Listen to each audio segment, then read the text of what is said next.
ఇటీవల వడగళ్ల వర్షానికి పంట నష్టపోయిన ప్రతి రైతును అధికారులు ఫీల్డ్ వెరిఫికేషన్ తో త్వరితగతిన నష్టపరిహారం అందించాలని ప్రభుత్వంను డిమాండ్ చేశారు ఎంపీ రఘునందన్ రావు. సిద్దిపేట జిల్లా నంగనూరు మండలం పరిధిలోని ముండ్రాయి, నర్మెట్ట, మైసంపల్లి, పాలమాకుల గ్రామాలలో వడగళ్ల వర్షం వల్ల నష్టపోయిన పంటలను ఎంపీ మాధవనేని రఘునందన్ రావు, బీజేపీ జిల్లా అధ్యక్షుడు బైరి శంకర్, నంగనూరు మండల అధ్యక్షుడు చౌడుచర్ల వెంకటరామిరెడ్డి పంట పొలాలను పరిశీలించారు.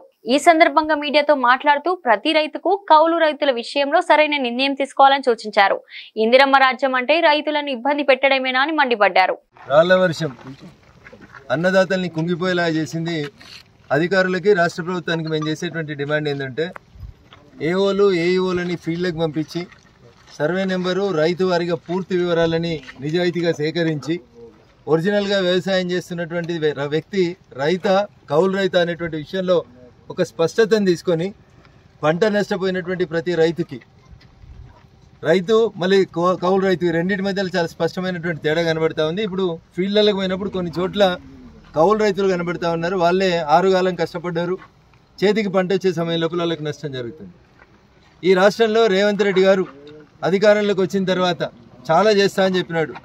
మోచేయికి బెల్లం పెట్టిండు, ఆ మోచేయి ముందోనికి అందుతలేదు, వెనుకోనికి అందుతలేదు అన్నట్టు రైతులకు వచ్చేటువంటి ప్రతి కార్యక్రమం లోపల కాంగ్రెస్ తొండి పంచాయితీ పెడుతుంది. చాలా సందర్భాల లోపల అప్పుడున్న పాత ప్రభుత్వం కంటే నేను చాలా ఎక్కువ ఇస్తా, చాలా మంచిగా ఇస్తా, 1,00,000 కాదు 2 లక్షలు తెచ్చుకొని లోను 2 లక్షలు మాఫీ చేస్తా అని చెప్పిండు. చాలా సందర్భాల లోపల ప్రతిపక్షం నుంచి ఒకటే గొంతు వినబడింది, ఏ ఊరికన్నా పోదాం, ఏ చౌరస్తాకన్నా పోదాం, ఎంత రైతు రుణమాఫీ అయిందో ఒకసారి రైతులను అడుగుదామని చెప్తే ఇవాళ దాకా కాంగ్రెస్ నాయకులు రాలేదు. అదృష్టం నేను 2-3 మంత్రులు తిరిగిపోయారు నంగనూరు మండలంలో. వాళ్ళు తిరిగింది రైతుల కోసం తిరిగిరా, ఫామ్ ఆయిల్ కంపెనీ కోసం తిరిగిరా నాకు తెలియదు, కానీ తిరగనైతే తిరిగిరు.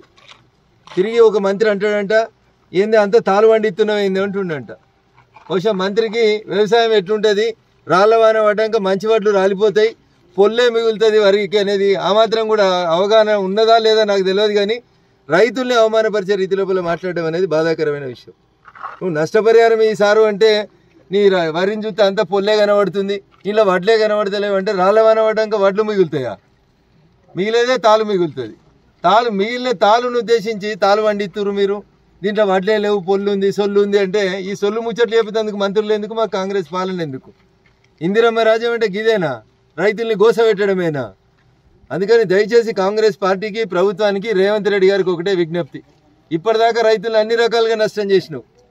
1,00,000ని 2 లక్షలు లోన్ తెచ్చుకోమని చెప్పి రైతు రుణమాఫీ చేస్తా అని రుణమాఫీ 100కి 35 నుంచి 40% దాటి ఏ ఊర్లో కూడా రైతు రుణమాఫీ కాలేదు.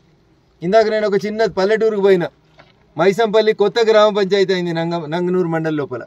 పెద్ద పెద్ద లీడర్లు ఉంటారు, పాత పార్టీ వాళ్ళు, టీఆర్ఎస్ వాళ్ళు, బీఆర్ఎస్ వాళ్ళు. సర్పంచ్ వాళ్ళే, ఎంపీటీసీ వాళ్ళే, జడ్పీటీసీ వాళ్ళే, ఎంపీపీ వాళ్ళే, ఎమ్మెల్యే వాళ్ళే, ఎంపీ వాళ్ళే. వాళ్ళు చెప్తే నాకు బాధ అనిపించింది. 10 ఏళ్ల కోలే మొదటిసారి ఒక ఎంపీని చూసినాం బిడ్డ మేము అని చెప్తున్నారు రైతులు. మీరు కాలయాపన వేసి నెలకి, 2 నెలలకి, 3 నెలలకి ఇస్తే అప్పటికల్లా రైతుకి ఏం మిగిలేదు. ఈ పంట కౌలుకి ఇచ్చిన రైతుని వచ్చే పంటకి వెళ్ళగొడతాడు ఒరిజినల్ రైతు, ఎందుకంటే ఈ పైసలు ఆయనకు రావాలని చెప్పి. రైతుల మధ్యలో మళ్ళీ గ్రామాల లోపల విభేదాలు స్టార్ట్ అవుతాయి.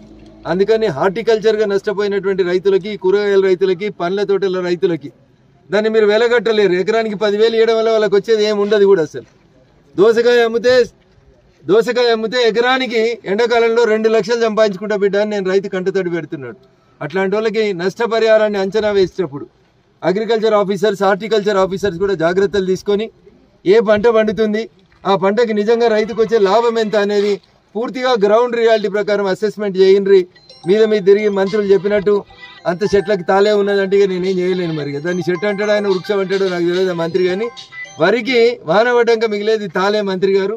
అందుకని దయచేసి అధికారులను తప్పుదోవ పట్టించకండి, రైతన్నలను ఆదుకోండి. రాజకీయం ఉంటే తర్వాత మాట్లాడుకుందాం, పార్టీలు తిట్టుకుందాం తర్వాత తిట్టుకుందాం, కానీ ముందు ఎద్దేడిచిన వ్యవసాయం, రైతేడిచిన రాజ్యం బాగుపడదు. కాబట్టి దయచేసి వెంటనే నష్టపోయినటువంటి రైతులకి 30 రోజుల్లో నష్టపరిహారం ఇయ్యండి. వచ్చే పంటకు కావాల్సినటువంటి పంట లాగోడి ఇయ్యండి.